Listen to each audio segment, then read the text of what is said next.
안녕하세요. 한 줄 인생사의 주인장 혜원입니다. 오늘의 주제는 추석이 끝나고 돌아온 집, 싸늘한 침묵. 추석 내내 시댁 눈치만 본 아내가 집에 돌아오자 꺼낸 이혼 선언 지금부터 시작합니다. 당신 이번 추석도 혼자 다 했다고? 며느리는 원래 그런 거라잖아.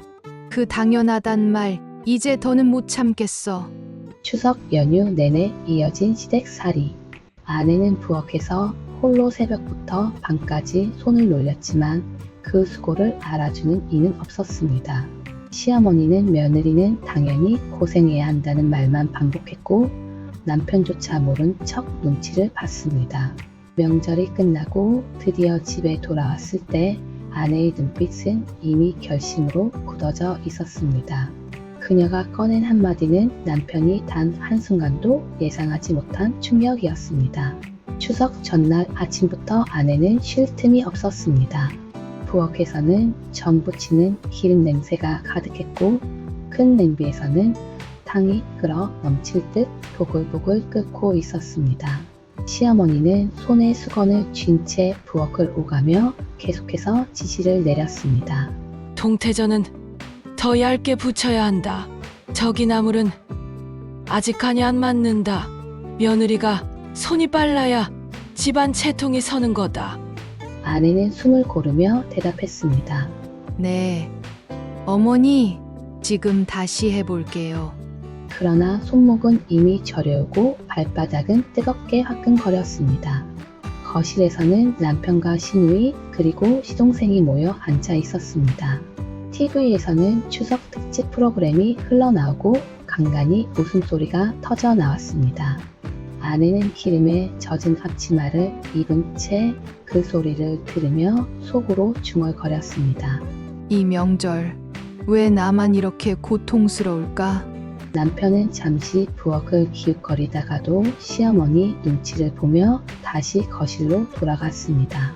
그 모습은 아내의 마음에 깊은 상처를 남겼습니다. 내 편은 아무도 없구나. 나를 위한다는 사람도, 나를 지켜주는 사람도. 밤이 깊어갈수록 아내의 손끝은 점점 둔해졌습니다. 칼질을 하다가 손가락을 베어 피가 맺혔지만 누구 하나 달려오지 않았습니다. 아내는 휴지로 대충 피를 닦아내고 다시 칼을 쥐었습니다. 며느리, 손 아프다고 멈추면 안 된다. 내일 아침까지 다 끝내야 한다. 시어머니의 차가운 말에 아내는 속으로 울음을 삼켰습니다. 명절 내내 이어진 이 상황은 아내를 점점 지치게 만들었습니다. 잠을 줄여도 힘을 쏟아도 시댁에서 그녀의 자리는 늘 눈치 보고 일하는 며느리에 불과했습니다. 웃음을 지어도 돌아오는 건 지적뿐이었고 다가가도 받아주는 따뜻한 손길은 없었습니다. 남편에게라도 기대고 싶어 조심스레 말했지만 돌아온 답은 차가웠습니다. 여보, 이번 명절만 잘 넘기자. 괜히 어머니랑 부딪히지 말고 내 체면도 좀 생각해줘. 그 말에 아내의 가슴은 철렁 내려앉았습니다. 당신의 체면은 지켜주면서 내 마음은 누가 지켜주는데. 추석이 끝나고 집으로 돌아오는 길. 차 안은 말 한마디 없이 싸늘했습니다. 아내는 창밖만 바라봤고 남편은 괜히 라디오 볼륨을 높였지만 공허한 음악만 흐를 뿐이었습니다. 집에 도착하자 아내는 현관 앞에서 가방을 툭 내려놓았습니다. 그리고 남편을 향해 처음으로 눈빛을 곱게 세우며 말했습니다. 나 이제 못하겠어. 이번 추석 이게 마지막이야. 남편은 당황스레 웃으며 대답했습니다. 뭐가 마지막이라는 거야? 그냥 명절이 좀 힘들었던 거잖아. 그러자 아내는 차갑게 그러나 단호하게 속마음을 드러냈습니다. 아니, 난 너는 며느리로만 살고 싶지 않아. 난 아내이고 한 사람의 인간이야. 이번 추석 내내 당신 눈치, 시댁 눈치만 보다가 결국 깨달았어. 이 결혼 더는 의미가 없다는 걸. 그 말이 떨어지는 순간 집안의 공기는 얼음처럼 식어버렸습니다. 이혼이라니 그게 무슨 말이야? 남편은 얼이 빠진 듯 멍하니 아내를 바라봤습니다. 그 목소리에는 황당함과 분노, 그리고 믿기지 않는다는 기색이 동시에 묻어났습니다. 아내는 고개를 떨군 채 천천히 말을 이었습니다. 나 이번 추석 내내 부엌에서 살았어. 아침부터 밤까지 서서 일했는데 누구 하나 내 고생을 알아주지도 않았지. 심지어 당신은 내 옆에서 위로 한마디도 없었어. 그냥 잘 넘기자는 말만 반복했잖아. 남편은 난처한 얼굴로 변명하듯 대답했습니다. 그건 내가 일부러 엄마랑 안 부딪히려고 그런 거지. 내가 힘든 건 알지만 명절 때는 원래 며느리가 수고하는 거 아니야? 우리 집안도 전통이 있고 내가 어떻게 할 수 없는 부분도 있잖아. 아내의 눈빛이 그 말에 더욱 차갑게 변했습니다. 원래 전통, 그 말이 내 손목의 상처도 밤새 울며 감당한 내 마음도 덮어줄 수 있어? 내가 며느리라서, 여자인 것뿐이라서 당연히 희생해야 하는 게 전통이라면 그건 전통이 아니라 족쇄야. 남편은 당황한 듯 목소리를 높였습니다. 그래도 이혼까지 말하는 건 너무하잖아.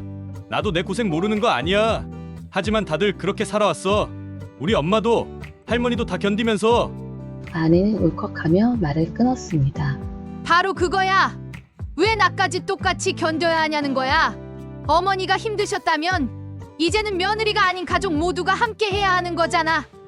근데 당신은 그냥 나한테 조용히 버텨라고만 했어.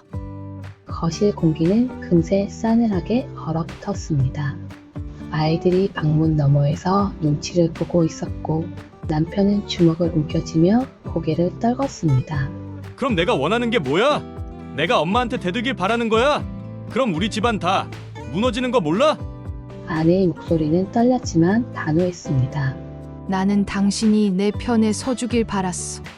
내가 잘못한 게 없다는 걸 최소한 당신이 알아주길 바랐어. 근데 당신은 내 편이 아니라 늘 눈치만 보며 뒤로 숨었잖아. 남편은 순간 아무 말도 하지 못했습니다. 그리고 그 침묵이 오히려 아내의 가슴을 더 무너뜨렸습니다. 아내는 눈물을 훔치며 고개를 돌렸습니다. 이제 알겠어. 내가 아무리 노력해도 이 집에서 나는 늘 며느리일 뿐이구나. 당신의 아내도 아이들의 엄마도 아닌 그저 시댁을 위해 일하는 사람. 남편은 조급해진 듯 자리에서 벌떡 일어섰습니다. 그렇게 말하지 마. 내가 우리 집안에서 얼마나 중요한데 왜 스스로 의미를 깎아내려? 그러자 아내는 허탈하게 웃었습니다. 중요하다면 왜 이번 추석 내내 단 한 번도 내 손을 잡아주지 않았어? 왜 내가 주방에서 울고 있을 때 나를 모른 척했어? 그게 중요하다는 사람의 태도야? 대화는 점점 감정의 소용돌이로 빠져들었습니다. 남편은 변명하듯 아내는 울분을 토하듯 말이 이어졌습니다. 내가 더 노력할게. 다음 명절엔 도울게. 제발 이혼 얘기만은 꺼내지 마. 그 말 이번이 처음이야. 작년에도 재작년에도 똑같이 했잖아. 근데 결국 바뀐 건 하나도 없어. 이제는 그 약속을 믿을 힘조차 없어. 남편은 두 손으로 얼굴을 감싸 쥐며 중얼거렸습니다. 이혼이라니 정말 그렇게까지 해야 돼? 아내는 마지막 눈물을 훔치며 고개를 끄덕였습니다. 그래. 이제라도 내 삶을 지키고 싶어. 내가 원하는 건 화려한 게 아니야. 그저 존중받고 사람답게 대접받고 싶을 뿐이야. 그 순간 집안은 다시 고요해졌습니다. 아내가 꺼낸 이혼 선언은 단순한 말싸움이 아니라 오랜 세월 쌓인 눈물과 울분의 폭발이었습니다. 그리고 그 침묵 속에서 남편은 비로소 자신이 무엇을 잃게 될지 서서히 깨닫기 시작했습니다. 남편은 거실 한가운데서 망연히 앉아 있었습니다. 아내의 단호한 이혼 선언은 단순한 감정 폭발이 아니라는 걸 알 수 있었습니다. 그 눈빛은 이미 오래전부터 결심을 굳혀온 사람의 것이었기 때문이었습니다. 정말 그렇게까지 해야겠어? 남편의 목소리는 떨렸습니다. 아내는 고개를 돌리며 말했습니다. 당신은 몰랐겠지만 난 이미 마음속으로 수십 번 이혼을 떠올렸어. 이번 추석은 마지막 기회였어. 혹시나 이번만은 다르지 않을까. 당신이 내 편에 서주지 않을까. 그 기대 하나로 버틴 거야. 하지만 결과는 똑같았어. 남편은 눈을 감았습니다. 그제야 명절 내내 눈치만 보며 웃어넘겼던 자신의 모습이 떠올랐습니다. 그리고 그 무심함이 결국 아내를 여기까지 몰아넣었다는 걸 인정할 수밖에 없었습니다. 그때 방문이 열리고 아이가 얼굴을 내밀었습니다. 엄마, 아빠 왜 그래? 왜 싸워? 작은 목소리였지만 그 한마디가 집안 공기를 단숨에 바꿔버렸습니다. 아내는 아이 앞에서 눈물을 감추려 했지만 이미 붉어진 눈가를 가릴 수 없었습니다. 남편도 아이를 보자 차마 소리를 높이지 못했습니다. 잠시 침묵이 흐른 뒤 남편이 무릎을 꿇듯 바닥에 앉아 말했습니다. 미안해. 내가 잘못했어. 내가 힘든 걸 뻔히 알면서도 모른 척했어. 엄마 눈치만 보면서 정작 내 눈물은 못 봤어. 아내는 흔들리는 눈빛으로 남편을 바라봤습니다. 지금 와서 그런 말 해도 내 마음이 돌아올 것 같아? 난 너무 지쳤어. 자랑보다 눈치가 앞선 결혼 생활이 더는 의미가 없어. 남편은 아이를 바라보며 목소리를 낮췄습니다. 우리 아이가 이렇게 있는데 정말 이대로 끝낼 수 있겠어? 내가 바꿀게. 다음 명절엔 다르게 할게.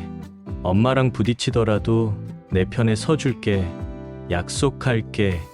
그 말에 아내는 눈을 감고 깊은 숨을 내쉬었습니다. 그동안 수없이 들어왔던 바꾸겠다는 약속, 그러나 지켜지지 않았던 기억들이 떠올랐습니다.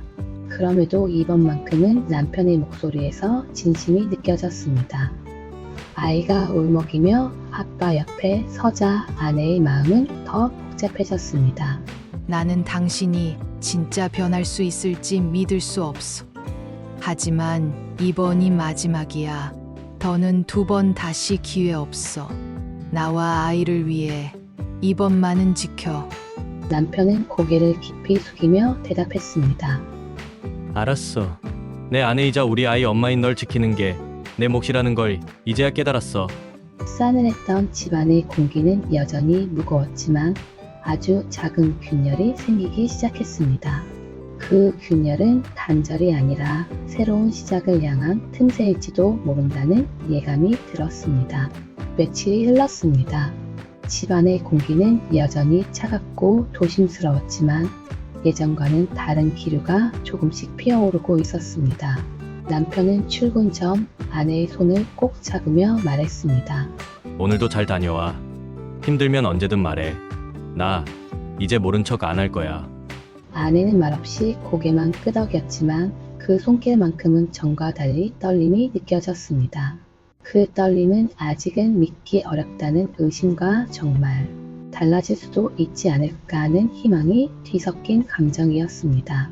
저녁이 되자 아내는 아이와 함께 앉아 숙제를 봐주고 있었습니다. 그때 남편이 장을 봐 부엌에 들어섰습니다. 내일부터 내가 전부는 못해도 최소한 명절 준비는 같이 하자. 이번엔 내 손으로 전도 부쳐보고 탕도 끓여볼 거야. 아내는 순간 멈칫하며 남편을 바라봤습니다. 그 얼굴에는 피곤함이 묻어 있었지만 동시에 결연함도 보였습니다. 예전 같았으면 말뿐일 거야 하고 웃어넘겼을지도 모릅니다. 하지만 이번만큼은 조금 달랐습니다. 며느리, 아내, 엄마라는 이름 사이에서 끊임없이 눈치를 보며 살던 그녀. 그녀의 삶에 처음으로 존중이라는 단어가 스며들기 시작했습니다. 물론 갈 길은 멀었습니다. 시댁의 고집과 전통, 시어머니의 시선은 하루아침에 바뀌지 않을 테니까요. 하지만 남편이 내민 손 하나가 그 모든 벽을 조금씩 흔들고 있었습니다. 아내는 속으로 다짐했습니다. 이번이 정말 마지막 기회야. 남편이 약속을 지키지 못하면 나는 내 길을 선택할 거야. 하지만 적어도 아이를 위해서 한 번은 믿어보고 싶다. 시간은 흘러 또 다른 명절이 다가왔습니다. 이번엔 부엌에 혼자 서 있던 사람이 아니었습니다. 남편이 옆에서 양파를 까고 시동생이 그릇을 나르고 아이들이 웃으며 옆에서 나무를 다듬었습니다. 시어머니는 여전히 불만스러운 표정을 지었지만 예전처럼 크게 소리치지 못했습니다. 어머니, 이번엔 저도 할 거예요. 아내 혼자 고생하지 않게요. 남편의 말은 단호했고 그 눈빛만큼은 변하지 않았습니다. 아내는 그 모습을 보며 가슴 깊은 곳에서 작은 미소를 지었습니다. 완벽하지는 않았지만 변화가 시작된 순간이었습니다. 그리고 그것이 그녀가 원하던 단 하나의 답이었습니다. 오늘의 이야기가 전하는 교훈은 분명합니다. 가족의 전통은 중요하지만 그 전통이 누군가의 눈물과 희생 위에만 세워져선 안 됩니다. 가정을 지탱하는 건 억압이 아니라 존중이며 침묵이 아니라 서로의 목소리를 들어주는 마음입니다. 사랑은 말로만 존재하는 게 아니라 행동으로 증명되어야 한다는 사실을 잊지 말아야 합니다.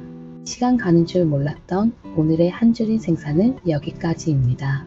다음 이야기가 궁금하시다면 채널을 놓치지 않도록 구독과 좋아요 부탁드립니다.